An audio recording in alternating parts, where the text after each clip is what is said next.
को जोड़ के राष्ट्र के लिए हमें मजबूती से राष्ट्र निर्माण के लिए कार्य करना है।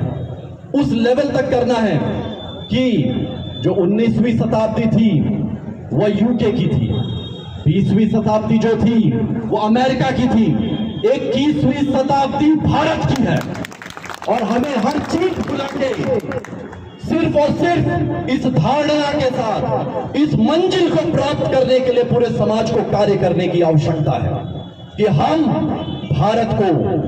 विकासशील से विकसित देश बनाने का कार्य करें और बिहार को विकासशील से विकसित राज्य बनाने का कार्य करें। और यह कार्य तभी होगा जब समुदाय के सभी लोग, हमारे जितने बच्चे हैं, उनको सही से शिक्षा प्रदान करने का कार्य करेंगे। इस कड़ी में चाहे अभिभावक हो, चाहे अध्यापक हो, चाहे समाज का सभी तबका हो, चाहे प्रशासन हो, सभी को एकजुट होकर इस कार्य को करने की आवश्यकता है।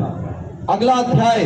जब भी हम संविधान की बात करें तो संविधान की बात करने में जब हम फंडामेंटल राइट की बात करते हैं तो उसी के साथ साथ हमें फंडामेंटल ड्यूटीज की बात करना बहुत जरूरी है, जो स्वयं बाबा साहब की रचित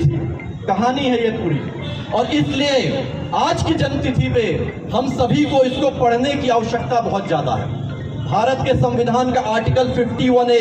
जो फंडामेंटल ड्यूटीज पे केंद्रित है, आपके सभी सामने हम उसको पढ़ने का कार्य करेंगे ताकि आपके माध्यम से हर वो व्यक्ति तक ये बात पहुंचे कि समाज में आपकी फंडामेंटल ड्यूटी क्या है, जो आप फंडामेंटल राइट के साथ उसकी बात करते हैं। क्योंकि हर अधिकार के साथ रिस्पॉन्सिबिलिटी भी आती है और वो रिस्पॉन्सिबिलिटी का निर्वहन करना हमारा उत्तरदायित्व है। पहला कि संविधान का पालन करना, दूसरा स्वतंत्रता संग्राम के आदर्शों का सम्मान करना, तीसरा देश की एकता और अखंडता बनाए रखना, चौथा